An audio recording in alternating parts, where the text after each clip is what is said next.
Bismillahirrahmanirrahim. Assalamualaikum warahmatullahi wabarakatuh. Alhamdulillahi rabbil alamin wa bihi nasta'in ala amri dunya waddin. Asyhadu an la ilaha illallah wa asyhadu anna Muhammadan abduhu wa rasuluh. Allahumma shalli ala Muhammadin wa ala alihi wa sahbihi ajmain. Wa ba'du. Masih di bab bahwa kebahagiaan, kesuksesan, ketenangan, ketentraman manusia di dunia itu apabila menjadikan Allah Subhanahu wa taala satu-satunya yang dicintai zatnya. Adapun mencintai selain Allah itu bisa dikatakan iman apabila karena Allah. Sebagaimana hadis kemarin dibawakan, man ahabba lillah, barang siapa cinta karena Allah. Cinta kendaraan, cinta istri, anak karena Allah. Maka itu kata Rasul, faqad istakmalal iman. Jadi dia telah menyempurnakan iman. Yang kemarin juga dibahas seseorang, Allah itu kemarin dibahas tentang sifat Allah yang maha karim, maha derma, maha mengaruniai, memberi. Yang itu pemberian Allah itu kepada makhluknya murni sebagai rahmat dari Allah. Tidak dalam rangka memperbesar dari yang kecil, tidak dalam rangka menaikkan derajat Allah ketika Allah memberi kita. Beda dengan ketika manusia berbuat baik pada sesamanya, pasti ada tujuan, ada tendensi, ada kemauan. Mungkin ingin pujian atau ingin balasan. Walaupun misalnya dia tidak ingin pujian dan tidak ingin balasan, itu pasti ada tendensi yang panjang, yaitu tendensi akhirat. Ingin pahala dari Allah Azza wa Jalla.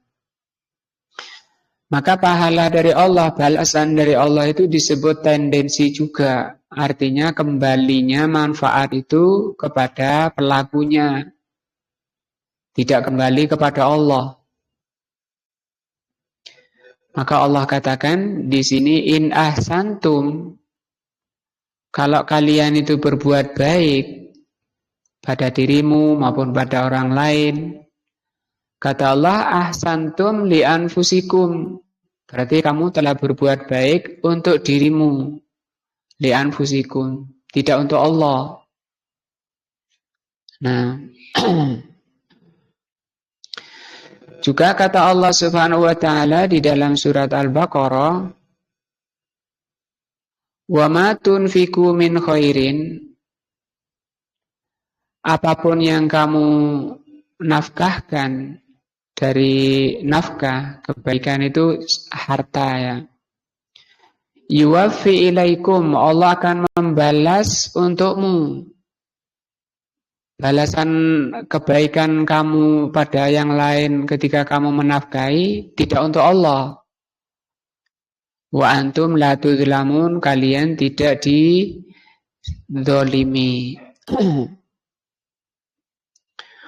Wa qala ta'ala, juga firman Allah, fima rawahu anhu rasuluhu sallallahu alaihi wasallam.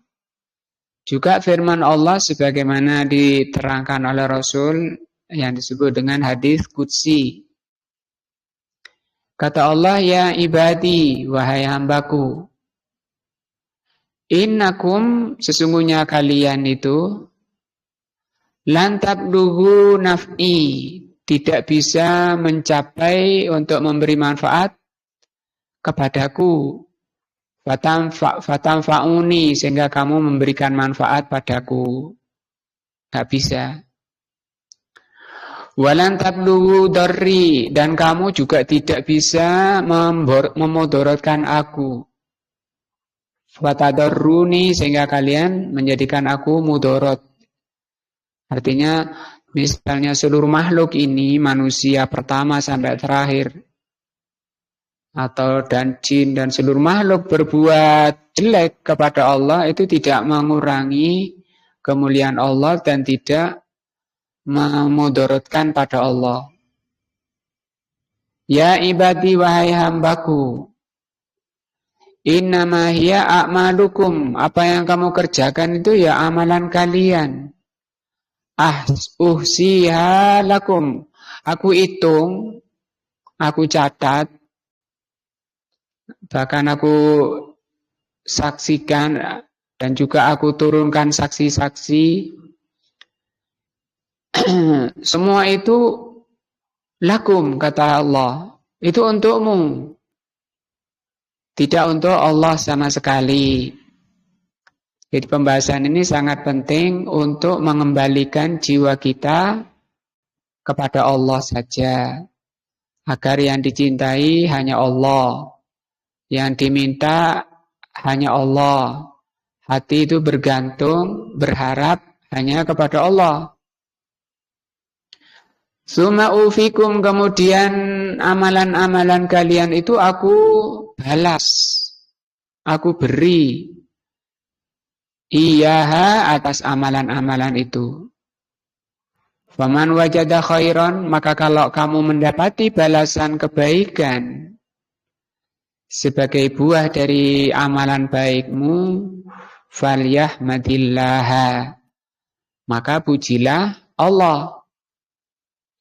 Nah, waman wajada ghairu dzalika, waman wajada ghairu dzalika, tapi barang siapa mendapati selain itu, mendapati kejelekan, siksa, nah, fala yalumanna, maka jangan sekali-kali mencela illa nafsah, kecuali dirinya.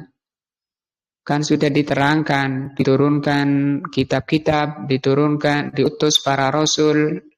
Kalau kamu tidak beriman, ini balasannya. Kalau kamu maksiat, ini balasannya. Kalau kamu beriman, bertakwa, itu balasannya dari Allah. Nah, fal mahluku, maka makhluk la yaksudu manfaatuka bil qasdil awal. Makhluk itu kalau berbuat baik, memberi manfaat kepadamu, dia tidak bermaksud memberi manfaat kepadamu pada asalnya. Pada asalnya tidak bermaksud memberi manfaat padamu. Bal innama yaksudu intifa'uhu bika. Bahkan kalau bisa, pendorong utama, dia bisa mengambil manfaat pada dirinya lewat dirimu atau dengan dirimu. Nah, warabbu ta'ala, adapun Allah subhanahu wa ta'ala, innama yuridu, adapun Allah subhanahu wa ta'ala, yang diinginkan oleh Allah naf'uka atau naf'aka, kamu mendapat manfaat, la intifa'ihi bihi, sama sekali tidak ingin manfaat yang Allah berikan itu bermanfaat pada diri Allah. Murni jadinya. Wadzalika manfaatun mahdotun, ini yang disebut dengan manfaat murni. Wadzalika manfaatun mahdotun laka, inilah manfaat yang murni. Kalau kita tidak bisa, walaupun kita ikhlas karena Allah, sholat karena Allah semata-mata, itu mesti ada tendensi, ada keinginan, ingin balasan dari Allah. Kalau Allah enggak ada ingin balasan. Khalisatan minal madarrah. Ya. Ketika Allah memberi manfaat, itu murni untuk kamu. Dan pemberian Allah itu kepada kamu bersih dari bahaya. Bihilafi iradatul makhluk, beda dengan keinginan makhluk, kemauan makhluk ketika memberi manfaat kepadamu. Fa'innahu qad yakunu fihi madarratun alaik. Kadang pemberian orang itu malah berbahaya bagimu. Terkadang. Nah, walau bitahammuli minnatihi. Nah, walaupun dia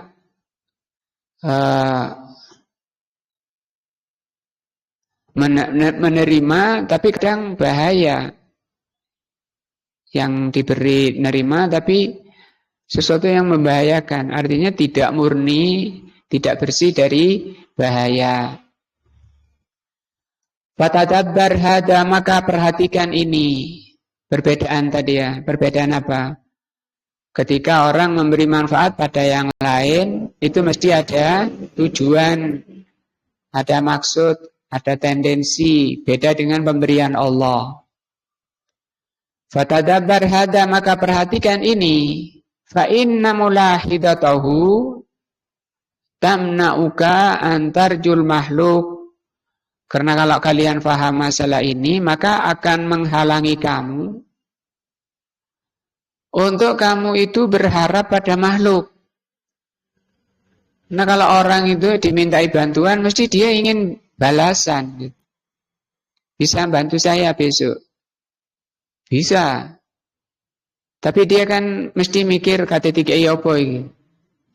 Minimal walaupun nggak dibayar, harus menyediakan makanan, jamuan, ya. Namanya minta tolong. Dan itu sudah mulai langka sekarang. Kalau zaman dulu kita masih menyaksikan, zaman kita masih kanak-kanak, kalau mau boyongan rumah itu, besok boyong rumah, itu ya guyup gitu aja, pindah, tidak ada bayaran, tidak ada apa. Murni gotong royong. Paling bagusnya dia ikhlas karena Allah ingin balasan dari Allah. Tapi kan masih ada keinginan. Tadi kenapa ini diterangkan seperti itu, bahwa pemberian Allah itu murni. Tidak ada keinginan dari Allah ingin balasan dari kita.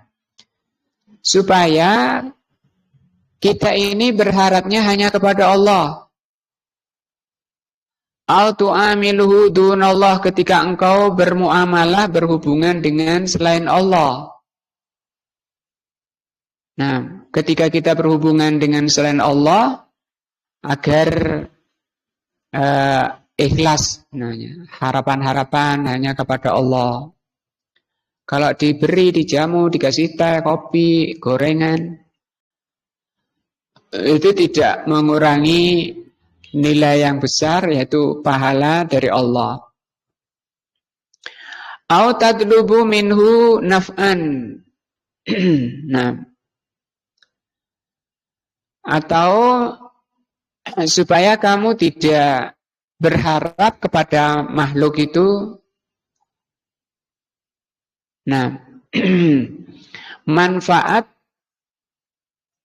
ya mungkin sebentar, au daf'an, atau menolak, au ta'alluqu qalbika bihi, atau supaya kamu tidak mengandalkan. Daf'an itu menolak, membentengi misalnya. Misalnya minta tolong ke jimat, ya. Kenapa sampean masang jimat di pintunya? Karena untuk menolak apa? Bahaya. Lah yang sana, yang sana untuk mendatangkan rizki. Dua kemungkinannya, menolak bahaya, menginginkan manfaat, ya. Nah, itu kalau berharap pada makhluk atau menginginkan manfaat pada makhluk. Sekarang misalnya datang ke Kiai, Pak Yai ini rumah saya harus dipageri. Oh ya, baru dilinting, no. Itu kan dia mengharap manfaat. Kalau misalnya Allah menghendaki rumah itu hancur, walaupun jimatnya sudah setiap pojok ditempeli jimat, itu tidak bisa. Tidak bisa menolak apa yang Allah maukan. Itu maksudnya bahasan ini, supaya kalian kembali pada Allah saja. Au ta'alluqu qalbika bihi, atau kamu malah bergantung hatinya pada selain Allah. Kenapa? Karena kamu masih meyakini bahwa selain Allah itu bisa memberi manfaat. Ini maunya bahwa manfaat atau bahaya itu hanya dari Allah. Sehingga kita tidak boleh menggantungkan hati kepada selain Allah. Sekalipun obat misalnya ya, orang sakit datang ke dokter, dikasih obat. Sakit apa? Lambung. Oh iya, ini kasih resep, suruh beli antasida. Nah, diminum sehari 3 kali. Selama 3 hari. 3 hari gak sembuh-sembuh. Ya. Nah, itu memang semanjur-manjurnya obat, itu masih ada masalah yang kedua, yaitu apa? Kehendak Allah. Tidak bisa, karena kalau sampai meyakini obat itu yang menyembuhkan, itu malah syirik. Ya. Tapi kalau tidak mau minum obat, itu juga salah. Karena Rasul sallallahu alaihi wasallam mengatakan tadawau, berobatlah.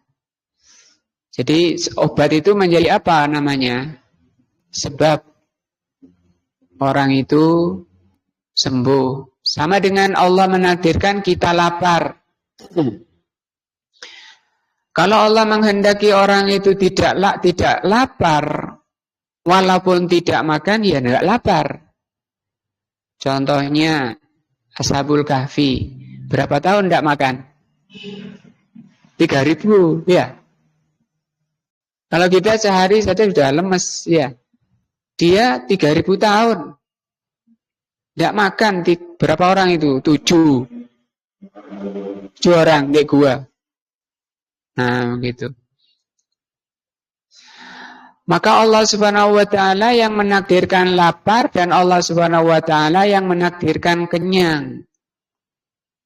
Kemudian Allah Subhanahu wa taala yang menakdirkan adanya sebab.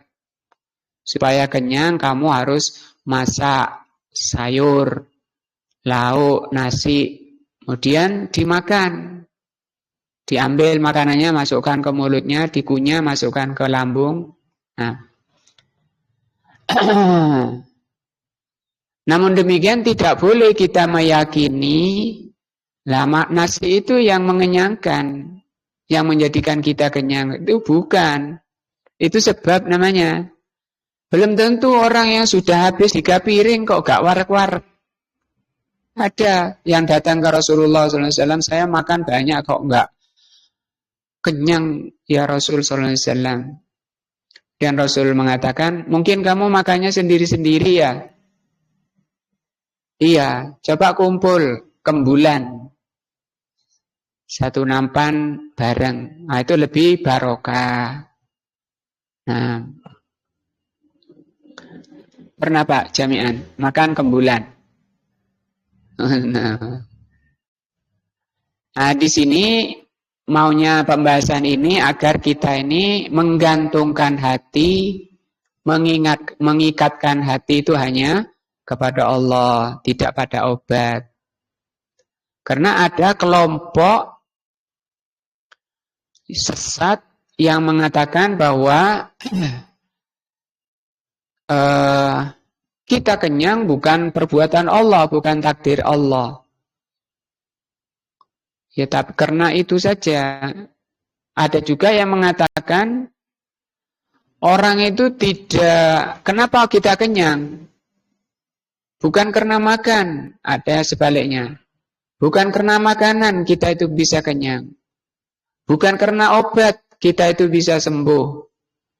Lebih panjang, lebih jauh. Bukan karena sholat, bukan karena iman orang itu masuk surga.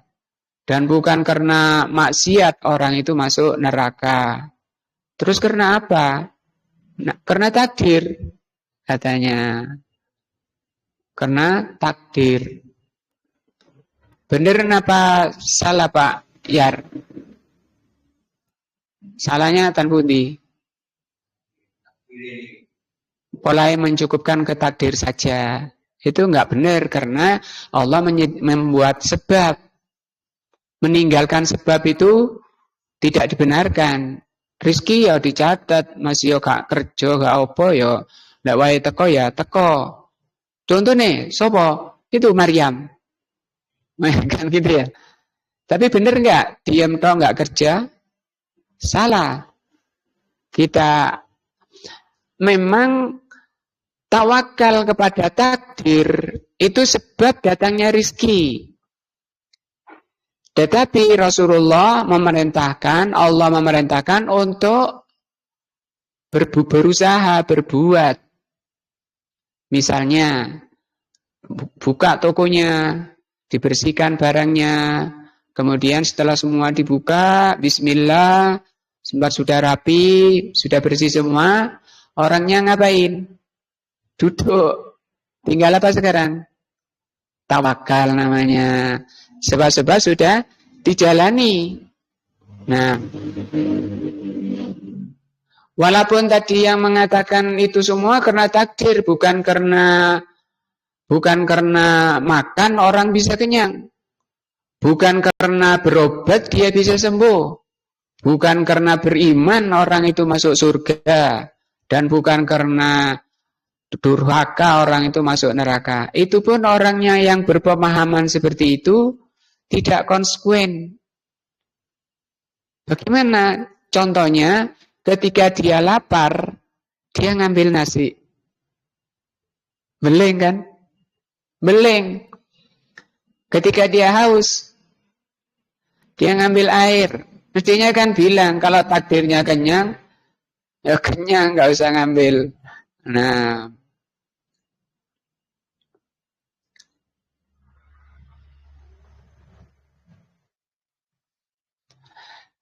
fa'innahu innama yuridu intifa'uhu bika.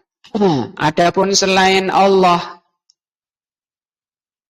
atau sesama makhluk ketika memberi manfaat kepadamu, la mahdha naf'uka, tidak bersih, ingin menolong kamu.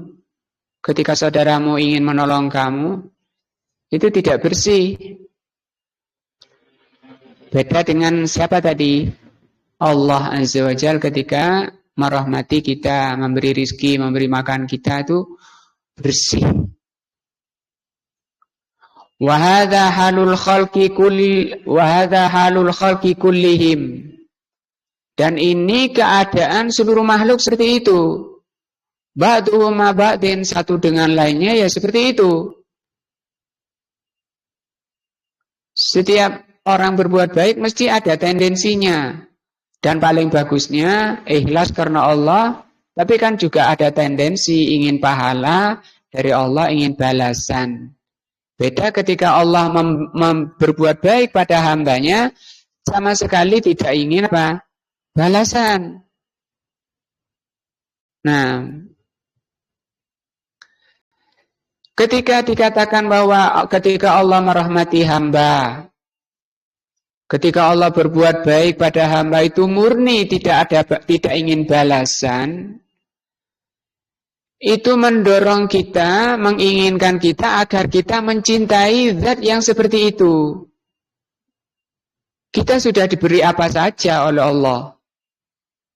Kenikmatan-kenikmatan yang telah kita terima. Siapapun tidak akan bisa menghitung. Coba contoh satu kenikmatan saja yang orang banyak tidak menyadari bahwa itu nikmat. yaitu nafas. Ambean itu. 1 menitnya berapa kali bernafas? 1 jamnya berapa kali bernafas? 1 harinya, 1 bulannya sekarang sudah umur berapa kali bernafas? Padahal setiap nafas itu disebut nikmat. Dan setiap nikmat akan ditanya oleh Allah Azza wa Jal. Tsumma latus'alunna yawma idzin 'anin na'im. Tsumma inna 'alaina iyabahum, tsumma inna 'alaina hisabahum. Nanti akan dihisab oleh Allah. Semua itu kenikmatan itu. Orang baru menyadari bahwa nafas itu nikmat setelah oleh Allah dihentikan atau dibuat sulit nafas. Karena ada masalah di saluran pernafasan. Dia harus masuk rumah sakit, harus beli 1 tabung 50.000 itu untuk 3 jam. Sekarang 24 jam bagi 3, berapa tabung? Nah, kan ya? Banyak. Baru tahu bahwa itu nikmat dari Allah yang gratis, yang sekarang dinikmati, dikira itu bukan nikmat dari Allah, dikira itu bukan tanggung jawab, dikira itu tidak ada masalah nanti. Masalah. Karena nafas itu merupakan umur kita. Umur kita itu ya diri kita. Dan umur kita itu adalah waktu. Jadi diri kita ini kumpulan waktu. Yang setiap detiknya diri kita ini dikurangi. Jadi kita ini semakin hari bukan semakin bertambah, tapi semakin berkurang. Dan tidak bisa di stop itu. Terus dikurangi diri kita setiap hari. Kata Ali yang kemarin saya bahas, saya bacakan, Ali bin Abi Thalib, beliau mengatakan, irtahalati dunya mudbiratan. Dunia itu berjalannya ke belakang, seperti kertas terbakar. Makin habis kan kertasnya. Bisa balik enggak kertas itu? Enggak bisa. Nah, lama-lama diri kita itu kayak kertas. Digerogoti, jalan terus oleh waktu menuju Allah Subhanahu wa taala, dan kemudian masuk ke alam akhirat, dan di sana banyak masalah besar oleh Allah dan Rasulnya diterangkan. Nah, ada 3 masalah, ada 3 tempat masalah besar. Pertama di alam barzah, dan bisa lama. Ada kemudian masalah yang tempat kedua di mahsyar selama 50.000 tahun. Kemudian yang terakhir di neraka, jatuhnya saja 70 tahun. Itu masalah besar yang pasti akan dihadapi oleh setiap orang. Ayat dan hadis tidak kurangnya mengingatkan masalah itu, agar kalian mempersiapkan diri untuk menghadapinya.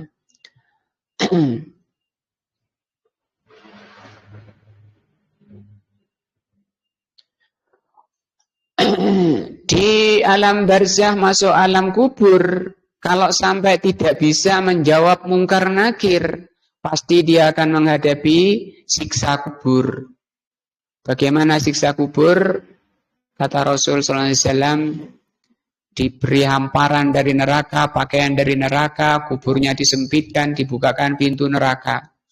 Kemudian didatangkan pemukul. Sampai kapan? Ya kalau dosanya banyak sampai bersih. Kalau enggak bersih, nanti akan dilanjutkan di mahsyar.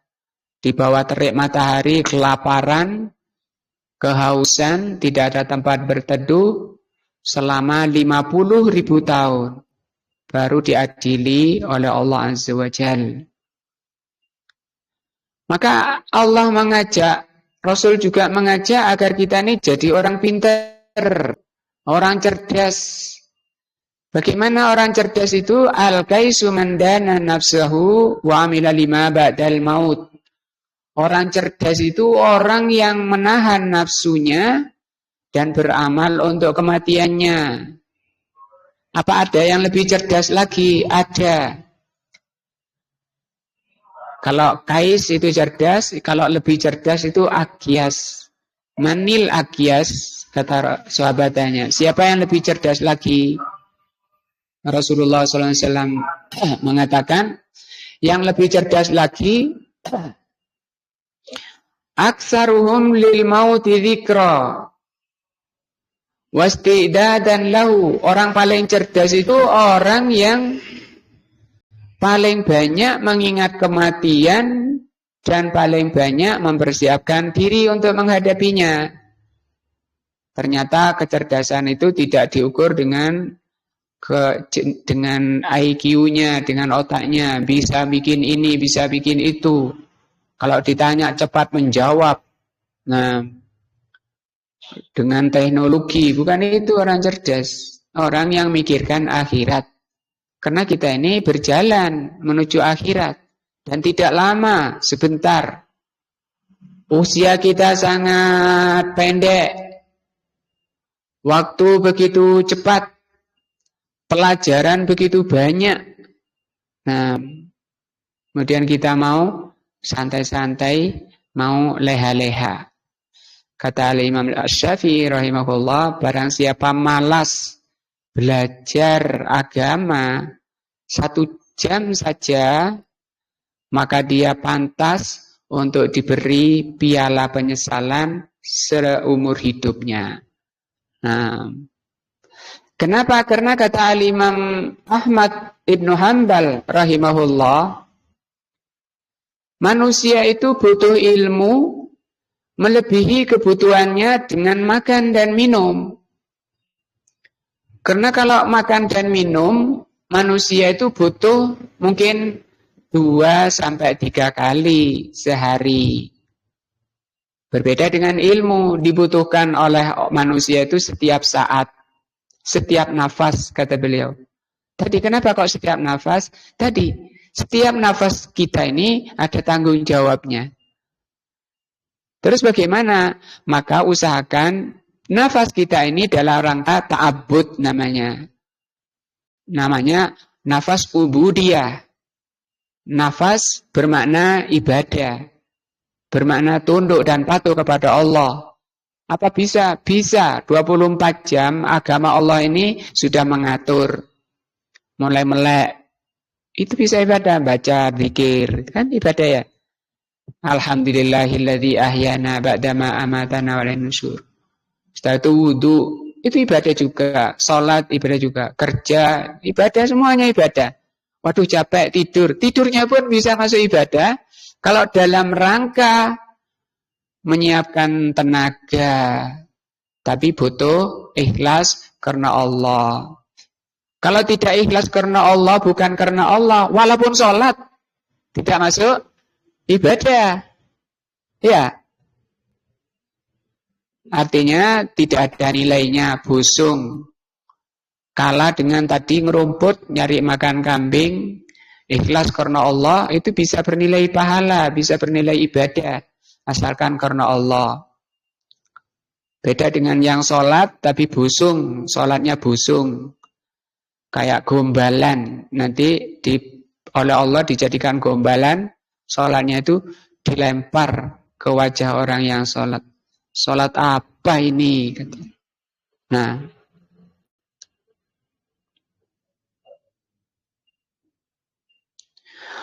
wa huwa halul walad ma'a walidihi. Demikianlah setiap makhluk itu mesti ada tendensi, dan seluruh makhluk seperti itu. Seperti orang tua, seperti anak dengan orang tuanya. Ketika anak berbakti pada orang tua, pasti ada tendensinya. Wa zauju ma'a zaujatihi. Suami dengan istri, istri dengan suaminya. Dan paling tingginya tadi karena ibadah kepada Allah. Tapi kan ada tendensi, bukan ingin pujian suami, bukan ingin pujian istri, bukan ingin balasan istri. Wal mamluku ma'a sayyidihi, rakyat dengan pemimpinnya, tuannya. Wasyariku ma'a syarikihi, teman dengan temannya. Fasaidu, maka orang yang berbahagia, ya, di dalam kita berhubungan sesama manusia, itu bisa mencapai atau bisa membawa kepada kebahagiaan yang disebut dengan as-sa'id. Fas-sa'idu, as-sa'id itu orang yang berbahagia, man amilahum lillahi ta'ala la lahum. Maka orang yang berbahagia itu adalah orang yang ketika berhubungan dengan lainnya, saling membantu dengan yang lainnya, lillah. Apa lillah? Karena Allah. Dan itu diucapkan dalam sholatnya. Ketika orang habis takbir, inna sholati wa nusuki wa mahyaya wa mamati. Terus lillah, karena untuk Allah. Salatku, ibadahku, hidupku. Hidup kan mulai melek sampai tidur lagi ya. Karena Allah katanya. Ya mulai semua tadi sudah kena ke pasar, kerja sana, ikut orang dan seterusnya. La lahum, bukan karena manusia. Kalau karena manusia itu namanya riya. Kalau riya maka dia jatuh pada perbuatan syirik dan tidak mendapatkan pahala. Wa ahsin ilaihim lillah. Ketika berbuat baik kepada mereka, kepada manusia, lillah, karena Allah Azza wa Jal. Itu as-sa'id. Ya, ikhlas. Orangnya ngamuk, orangnya membalas, atau orangnya bagaimana, gak peduli. Yang penting kita berbuat baik padanya. Wa khafa lillahi ta'ala fihim.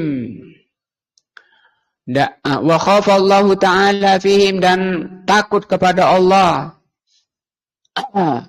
Ini niat-niatnya ya. Kita berbuat baik pada sesamanya karena takut pada Allah. Walam yakhafhum ma'allah, dan ketika takut hanya kepada Allah, tidak takut kepada mereka. Warajallaha ta'ala bil ihsani ilaihim, dan berharap balasannya itu hanya dari Allah saja. Ketika dia berbuat ihsan ilaihim, berbuat baik kepada mereka. Makanya ihsan, orang yang Islam disebut apa? Muslim, ya. Kalau orang beriman, mukmin. Kalau orang yang ihsan, nah Pak Jami'an. Orang Islam Muslim, orang beriman mukmin. Kalau orang ihsan, apa Pak Jami'an? Bahasa Arabnya. Nah Pak Yar. Dereng nate mireng napa sampun supe? Napa? Muhsin, nggih, muhsin. Jadi muhsin itu derajat tertinggi. Jadi kalau banyaknya muslim yang paling banyak. Kemudian disaring lagi muslim itu mukmin, lebih tinggi derajatnya tapi paling lebih sedikit dari muslim. Mukmin disaring lagi jadi muhsin. Muhsin itu mesti muslim dan mesti mukmin, itu sedikit. Karena kata Rasul sallallahu alaihi wasallam, apa itu ihsan? Ketika ditanya oleh malaikat Jibril, mal ihsan? Apa itu ihsan ya Muhammad? Ihsan itu anta budallaha ka'annaka tara. Engkau beribadah kepada Allah seakan-akan kau melihat Allah. Tadi nyangkul, tadi nyari pakan kambing, seakan-akan melihat Allah. Hatinya itu seakan-akan melihat Allah. Dia ngarit, dia berbuat baik, dia nyangkul, ikhlas karena Allah, karena dia melihat, dia sadar dengan pandangan hatinya, dengan mata hatinya bahwa dia melihat Allah Azza wa Jalla. Sehingga dia tidak ingin selainnya, tidak ingin pujian, tidak ingin balasan dari selainnya. Walam yarjuhum ma'allah, dan dia tidak berharap kepada selain Allah kecuali kepada Allah saja. Wa ahabbahum lihubbillah, kalau dia mencintai orang itu karena Allah Azza wa Jalla. Bagaimana dikatakan mencintai karena Allah? Ketika orang itu taat, beriman, bertakwa kepada Allah, itu ukurannya. Semakin bertakwa kepada Allah, semakin tinggi ketaatannya kepada Allah, kecintaan kita semakin tinggi. Semakin durhaka, semakin jauh dari Allah, kecintaan kita padanya luntur sedikit demi sedikit. Nah, bahkan kalau sudah kafir, keluar dari Islam, tidak boleh ada kecintaan padanya. Tidak boleh. Mencintai orang kafir apa hukumnya? Haram. Nah,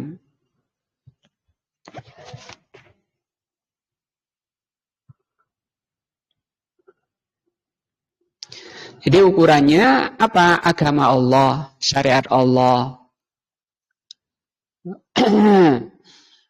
Sehingga Islam itu mengatur bagaimana mencintai itu, bagaimana yang mendapat pahala ya. Tidak semua mencintai itu benar. Tidak semua mencintai itu mendapat pahala. Mencintai orang sesat misalnya, ribut. Nah, padahal Rasul dawuh almar'u ma'aman ahabba, orang itu akan bersama yang dicintai di dunia maupun di akhirat. Walam yuhibbuhum ma'allahi ta'ala, tidak mencintai mereka bersama Allah, artinya murni mencintai seorang karena Allah. Kama qala awliyaullahi azza wa jalla, sebagaimana dikatakan oleh wali Allah. Wali Allah itu kecintaan Allah. Wali Allah itu bukan orang yang bisa terbang, makan semprong, berjalan di air. Nah, Allah mengatakan, inna awliya Allahi la khaufun alaihim wallahum yahzanun. Sungguhnya wali Allah itu orangnya tidak merasa takut dan tidak bersedih. Alladzina amanu wattaqu, alladzina amanu wattaqau kama qala Allah, yaitu orang-orang yang beriman dan orang-orang yang bertakwa kepada Allah. Apa yang dikatakan oleh wali Allah ketika memberi nafkah pada istrinya atau pada anak-anaknya, innama nut'imukum liwajhillah, aku membelanjai kamu ini karena wajah Allah. Tujuannya itu ingin mendapati wajah Allah. Kok wajah, kok bukan kaki misalnya, bukan tangan Allah. Karena wajah itu gambaran termulia. Walaupun manusia itu juga misalnya mau nikah, Pak Gun mau nikah. Nah, kongkon delok dhisik, sing didelok kaki apa? Dengkule Pak Gun. Wajahnya ya. Mana jempol kakinya, masa gitu? Mesti wajahnya. Walaupun pakai cadar, suruh buka. Nah, juga karena Allah Subhanahu wa taala itu maha besar. Manusia itu tidak bisa, ketika melihat Allah, itu tidak bisa meliputi Allah.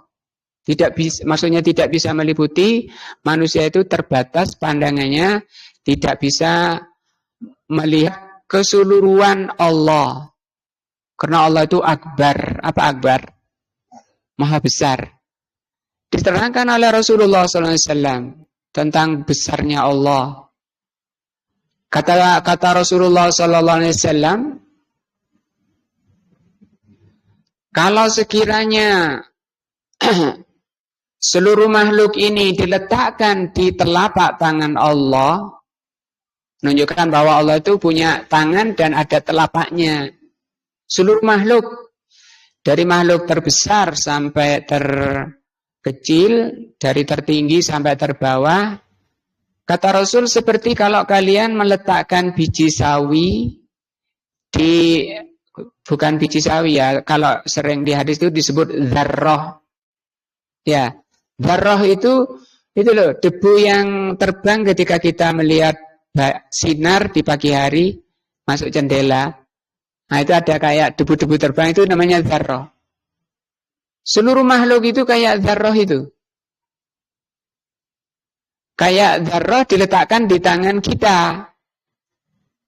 Bagaimana kecilnya dzarrah ditaruh di telapak tangan kita.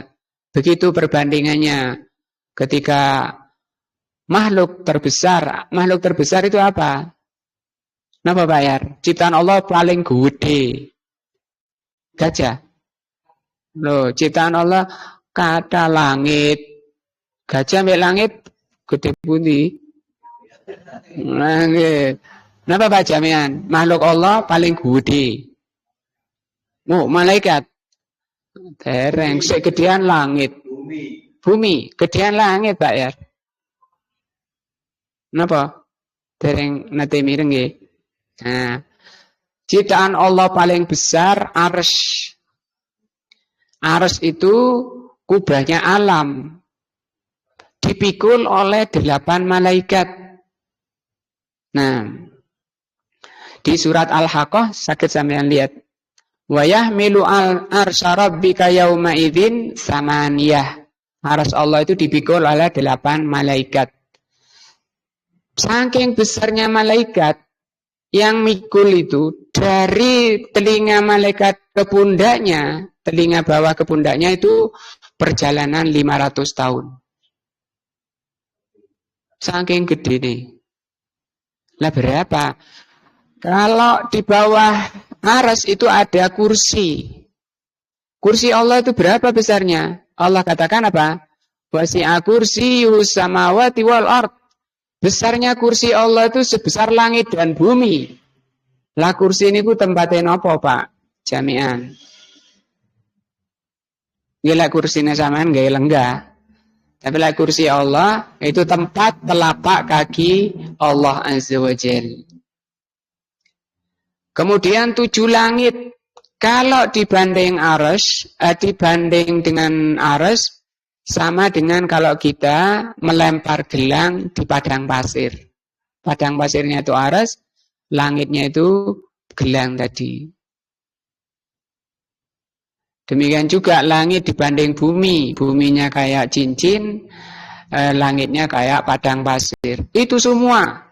Yang mulai terbesar sampai terkecil kayak dzarrah tadi, kalau diletakkan di tangan kita. Betapa besarnya Allah yang disebut Allahu Akbar. Kalau kenal Allah, ketika kita takbir Allahu Akbar, artinya apa? Allah yang paling besar. Ya, lah kambing kecil, lah napa kangkung, lah kelapa-kelapa. Kok sampai enggak dengar ketika dipanggil oleh yang maha besar? Koyoke klopo lebih besar.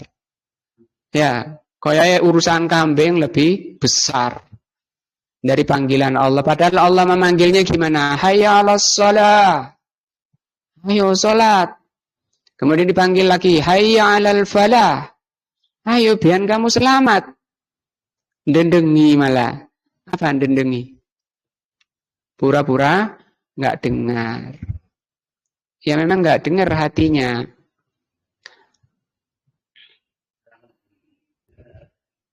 Sing notok pancet ditotok pakune, beda dengan orang dulu. Begitu ngangkat petilnya diangkat, dengar adzan, nggak jadi ditotok. Itu tertulis di kitab-kitab. Bedanya orang-orang dahulu, orang-orang yang memang meyakini kebesaran Allah Azza wa Jalla di hatinya. Tapi sekarang karena Allah itu nggak ada di hatinya, gak kenal Allah, sopo Allah itu. Aku mek krungu ndek masjid-masjid. Tapi kenal nggak? Nggak kenal karena nggak pernah dibahas. Bahwa Allah itu punya nama-nama yang husna, punya sifat-sifat yang mulia. Semakin dibahas nama-nama Allah itu muncul kecintaan kita, semakin cinta. Begitu cinta menguat, jadi rindu. Rindu itu artinya larinya hati kepada yang dicintai. Ketika yang dirindui yang manggil, yang paling dicintai yang manggil, semua kecil jadinya. Oh, urusan tukang, urusan kambing. Nah, tapi lihatlah manusia, susah manusia itu kanut. Innal insana li rabbihi lakanut. Manusia itu watak jeleknya nentang Allah Azza wa Jalla. La nuridu minkum jazaan wala syukura. Saya memberi kamu itu, belanjai kamu itu karena Allah, ingin wajah Allah. Dan melihat wajah Allah itu kenikmatan terbesar. Bukan kenikmatan surga, bukan kenikmatan makanan, minuman, bidadari. Bukan itu yang terbesar. Tapi melihat wajah Allah Azza wa Jalla. Nah, kami membelanjai kalian tidak ingin dari kalian itu jaza, balasan. Wala syukura, dan tidak ingin ucapan terima kasih. Nah, dari kalian. Tapi kenapa? Liwajillah, baru di dalam kita bermuamalah sesamanya, berhubungan dengan sesamanya, saling bantu sesamanya, mendapat pahala, mendapat balasan dari Allah. Kalau di dunia itu tenang hatinya. Artinya gini, kita keikhlasannya itu lebih menenangkan jiwa dibanding dengan uangnya tadi misalnya. Nah, misalnya orang semata-mata tidak ikhlas, kerjanya nggak ikhlas, gerundel, walaupun dibayar itu nggak akan tenang hati. Ya, beda dengan ikhlas, dibayar gak dibayar saya tetap tenang. Paham ya? Ini bacanya nih. Tapi lek gak ikhlas masih dibayar, ya gak tenang. Nah, karena keikhlasannya itu yang menyebabkan hati itu tenang. Kata Allah, innal ladzina amanu tatma'innu qulubuhum bidzikrillah. Orang beriman itu tenang hatinya dengan zikrullah, ingat kepada Allah. Saya diperintah oleh Allah untuk saling bantu. Saya bantu karena Allah. Nah, soal dikasih atau enggaknya urusan dah urusan. Nah, jadi pulangnya enggak ngerundel. Nah, ala bidzikrillahi tatmainnul qulub. Ketahuilah sungguhnya dengan zikrullah hati itu menjadi tenang. Itu yang ke-8.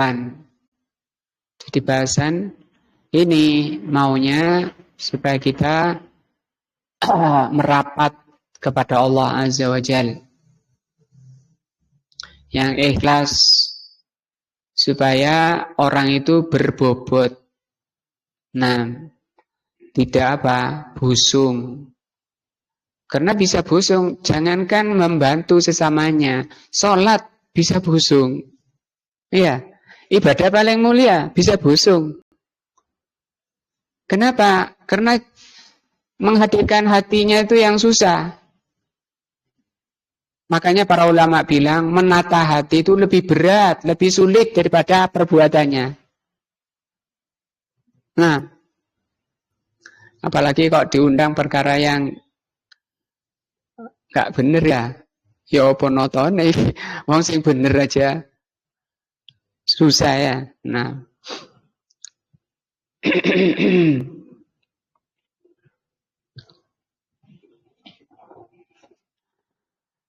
Nah, itu yang ke-8.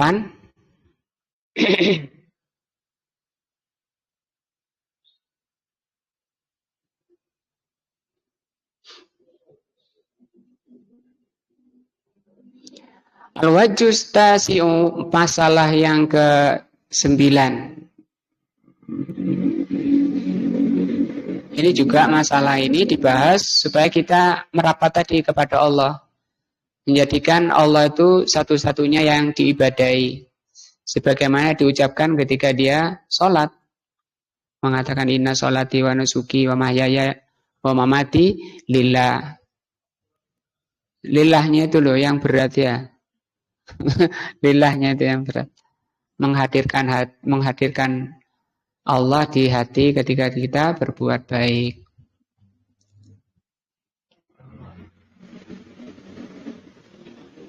Kehadiran hati di dalam berbuat itu yang disebut dengan iman. Itu yang disebut dengan khusyuk. Itu yang disebut dengan ikhlas. Maka nilai orang tergantung itu. Tergantung kehadiran hatinya atau tergantung menyatunya antara badan dan hatinya. Nah, walaupun sebelum takbir dia kadang ada yang orang sholat itu gimana bedanya? Orang suka melafalkan niat itu lillahi ta'ala. Nah, usolli fardhul asri mustaqbilal kiblati adaan lillahi ta'ala. Lillahi ta'ala, karena Allah ta'ala. Allahu Akbar. Sudah setan datang. Kamu diingatkan, ini kata Rasul. Rasul yang bilang, menjelaskan. Datang lagi setan, yudzakiru hadza, yudzakiru hadza, yudzakiru hadza. Diingatkan ini, diingatkan itu. Sampai sesuatu yang tidak terbesit di luar sebelum sholat bisa hadir dalam sholat. Nah, sampai khilaf para ulama apakah boleh sholat untuk cari barang. Nah, kata Syekh Utsaimin kalau kadang-kadang ya boleh. Nah, memang ada orang datang ke Al-Imam Abu Hanifah, ada seseorang yang kehilangan barang penting, tanya, kemudian sama Imam Abu Hanifah dibilangi, coba sholat 2 rakaat. Nah, dia sholat apa namanya Pak Jami'an? Sholat pados barang, nggih. Dan ingat betul, ketemu betul. Setelah dia sholat. Pak Gun, pados napa Pak Gun? Dambaan, nggih. Al-wajhu tasi'u yang ke-9. Annal abdal makhluk, bahwa makhluk itu la ya'lamu, tidak mengerti maslahatak, kemaslahatanmu, tidak tahu orang itu. Ojo sesama, kalau sesama orang itu masih bisa tanya, Pak Gun, sing sampean senengi apa? Jawab dia. Sing sampean inginkan apa? Oh, bisa jawab. Tetapi kambing sekarang, Mas Johar, tanya kambingnya. Gak tahu, dia sendiri gak tahu. Ya apa yang diinginkan oleh kambingnya. Cuma dia ngambil aja, wis acak wis semua diambil, kok lak dipilih dhewe ambek kambingnya. Artinya yang kambingnya yang tahu. Ya kan? Nah, kambingnya lebih tahu daripada yang ngarit. Sehingga ketika orang akalnya itu tidak digunakan mempelajari agama Allah, maka dia kata Allah lebih jelek daripada hewan. Lebih sesat bahkan. Nah, ketika amanah akal hati itu tidak digunakan memahami, mempelajari agama Allah, dia lebih jelek daripada kambingnya. Karena Allah itu menciptakan makhluk itu 3, ada yang diberi akal, tidak diberi nafsu, yaitu malaikat. Ada yang diberi nafsu, tidak diberi akal, yaitu hewan. dan ada yang diberi akal dan nafsu, yaitu manusia. Ketika manusia membina nafsu, membina akalnya, ditundukkan nafsunya kepada agama Allah, maka dia bisa mengungguli malaikat yang punya akal saja. Allah berfirman, ulaika hum khairul bariyah. Mereka itu sebaik-baik ciptaan. Tetapi ketika manusia lalai dalam membina akalnya, larut mengikuti seruan nafsunya, lebih jelek daripada hewan. Allah berfirman, ini bahayanya. Walaqad dzara'na li jahannama katsirun minal jinni wal ins.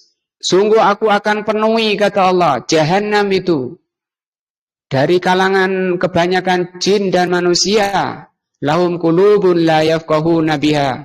Mereka sudah diberi hati tetapi tidak mau memahami agama Allah.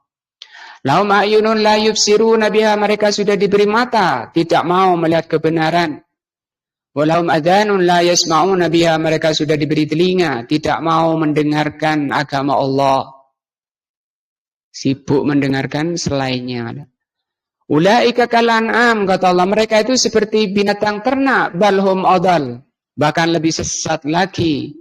Ulaika humul ghafilun. Mereka itulah orang-orang yang lalai dari amanah tadi, penggunaan akal. Hewan saja, kenapa dikatakan lebih sesat? Karena hewan saja yang tidak berakal, dia bisa memilah dan memilih mana yang berbahaya pada dirinya. Wah, ini bahaya padaku, nggak mau. Atau dituntunlah jalan misalnya, kambingnya di depan, ada lubang di depan, dia bisa minggir, itu bahaya, jatuh nanti saya mati. Nah, tapi orang yang punya akal sudah tahu bahayanya maksiat kepada Allah, sudah tahu ancaman Allah, orang-orang yang durhaka kepada Allah, besarnya, beratnya siksa neraka, dia malah cengengesan, ya, berbuat maksiat durhaka kepada Allahu Akbar, dia sambil tertawa bahagia, malah cerita sana sini. Nah, aku tadi berbuat gini gitu, maksiat dibanggakan. Hatta, jadi manusia makhluk itu tidak mengetahui maslahat kamu. Hatta yu'arrifuhullahu ta'ala iyyaha, sampai oleh Allah Subhanahu wa taala diberitahukan kepada makhluk itu. Yang memberitahu itu Allah Azza wa Jalla, apa yang menjadi maslahat pada lainnya. Wala yaqdiru ala tasilihi laka, dan tidak makhluk itu tidak punya kuasa, tidak punya kemampuan untuk menyampaikan kemaslahatan itu padamu. Nah, misalnya tahu orang itu sakit dan dia butuh obat.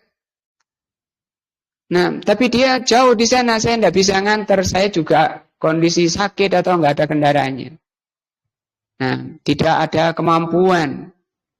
Hatta yuqaddiruhullahu ta'ala alaiha, sampai oleh Allah ditakdirkan dia menyampaikan kemaslahatan itu pada yang lainnya.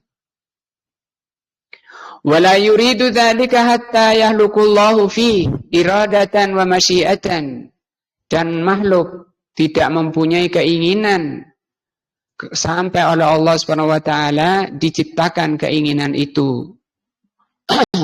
Kok enggak ada ya pikiran saya berbuat baik padanya. Nah, kok ini cepat ya berbuat baik padanya. Yaitu tadi kembali kepada kehendak Allah, iradah Allah. Oh, itu taufik dari Allah. Nah,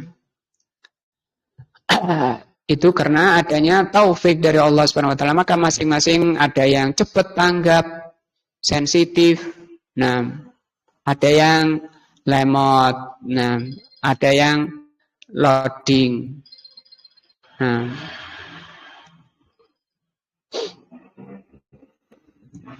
Ada yang muter-muter saja. Kenapa itu muter-muter? Sinyalnya lemah ya. Gak gampang tanggap, saudaranya sakit, saudaranya lapar, nggak ada tanggap. Nah, kok ada yang satu kok tanggap, sehingga kedahuluan yang lain. Nah, itu tadi yang disebut dengan apa? Taufik. Napa Pak jami'an taufik ini? Nah, ditanya hidayah niku napa? Benten hidayah piyambak, taufik piyambak. Nek Pak Yar, tonggoku, ngoten. Tonggoku. Taufik itu berasal dari kata waffaqo, pencocokan. Jadi yang bisa memberi taufik itu hanya Allah. Pencocokan dari Allah kepada apa yang dicintai dan diridhoi oleh Allah, kepada siapa yang kehendaki oleh Allah. Tadi ini tanggap, ini enggak. Ini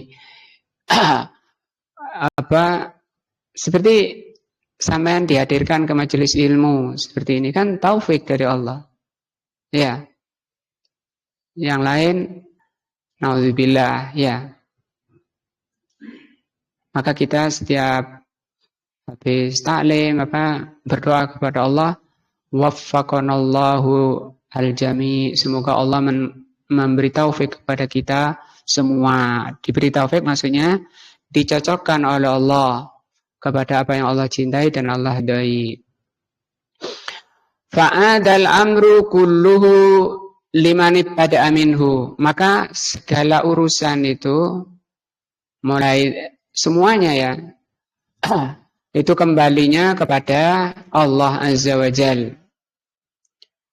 Wa huwa alladhi biyadihi al-khairu kullu. Hanya di tangan Allah kebaikan itu semuanya. Jadi semua kebaikan di tangan Allah. Kalau kebaikan itu nyampe pada kita, itu karena Allah menghendaki sampai kepada kita. Allah yang membesitkan ke hati itu kepada orang. Contoh tadi ketika sampean buka toko. Sudah dibuka tokonya, dibersihkan barangnya, sampean lungguh. Lah yang gerakkan hati orang-orang ke situ siapa? Nah, butuh ini, butuh garam, butuh cabai, butuh beras, butuh gula. Nah, sampai sibuk yang jualan. Itu semua kebaikan ada di tangan Allah. Makanya minta itu kepada Allah Azza wa Jalla. Walaupun hanya tali sendal. Walaupun hanya garam. Wa ilaihi yarji'ul amru kullu, dan kepadanya, kepada Allah saja segala urusan kembalinya. Fata'allaqal qalbu bi ghairihi raja'an wa khaufan wa tawakkulan wa ubudiyatan dararun mahdo. Maka kalau sampai hati seseorang itu bergantung kepada selain Allah, berharap kepada selain Allah, khaufan takut kepada selain Allah, tawakal kepada selain Allah, itu pasti berbahaya. La manfaata fi, tidak bermanfaat. Wa ma yasulu bidzalika minal manfaati fa huwa subhanahu wa ta'ala. Dan yang bisa menyampaikan kepada manfaat itu hanya Allah Subhanahu wa ta'ala wahdahu saja. Qaddaraha, yang telah menakdirkan, wa yassaraha, yang memudahkan, wa ausalaha, dan yang menyampaikan, ilaika, kepadamu. Ini masalah ke-9 ya. Bahwa semua kembali kepada Allah. Nah, enggak usah sudah janjian ini kok ternyata meleset, enggak usah ngersula. Gerundel, kemudian jengkel, kemudian hasut, numpuk nanti anaknya kejelekan itu punya anak, punya cucu, sebagaimana kebaikan itu punya cucu. Nah, punya anak-anak. Oh dasar jen, gak janjian. Nah udah janjian udah disiapkan, kok gak datang. Nah, kemudian muncul kebencian-kebencian, suudzon dan seterusnya, itu penyakit-penyakit hati, hasud. Rungono aku wis gak mbek iku wis gitu. Dia bilang sekiranya sama dia rungono aku gak mbek iku. Maka di kata Rasul sallallahu alaihi wasallam, di ketika mengalami perkara yang tidak disukai, membaca apa? Qaddarallahu ma syaa fa'ala. Oh ya, karena itu takdir Allah. Apa yang terjadi itulah yang ditakdirkan dan yang dikehendaki oleh Allah. Kata-kata terakhir ini, qaddarallahu ma syaa fa'ala. Apa yang ditakdirkan oleh Allah, maka itu yang terjadi. Nah, terus kadung grundel gak karuan, kadung dongkol, ketemu besoknya. Burung apa-apa, burung tanya, wis dipisui dulu. Ya, karena kejengkelannya muncak. Nanti wingi, ya aku wis budal, cuma bane kempes. Mari ngono mlaku maneh bensin entek. Padek terus jalannya nanjak, ya balik aku. Gitu. Ada tak telepon, pulsanya habis. Nah, ya kan? Ditanya dulu sehingga orang itu mudahan, gampangan. Nah, wallahu a'lamu bishawab, mudah-mudahan bermanfaat, mendekatkan kita kepada Allah Azza wa Jalla, semakin cinta kepada Allah Azza wa Jalla, semakin tunduk dan patuh kepada Allah saja. Subhanakallahumma bihamdika asyhadu an la ilaha illa anta astaghfiruka wa atubu ilaika. Wassalamualaikum warahmatullahi wabarakatuh.